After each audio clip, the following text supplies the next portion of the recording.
Porque se tu pegar, por exemplo, na área do serviço público, e eu comecei falando das contratações, vou encerrar aqui, de novo fizeram uma propaganda bárbara, uma agitação fenomenal, o governo este. Aí estamos fazendo processo seletivo para a educação. Olha que processo seletivo para a educação. A educação precisa de concurso público, de piso para professor, de plano de carreira para quem trabalha na educação.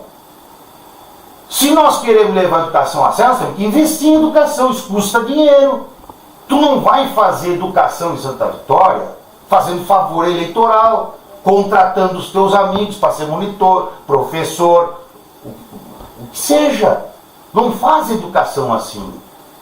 Educação faz com concurso público, com investimento, com plano de carreira para valorizar aqueles que se qualificam, que leem, que estudam, que melhoram a capacidade de informar os outros. É assim que tu faz a educação. É assim que a China faz a educação. Mirem-se no exemplo da China, não no exemplo desses caras aqui.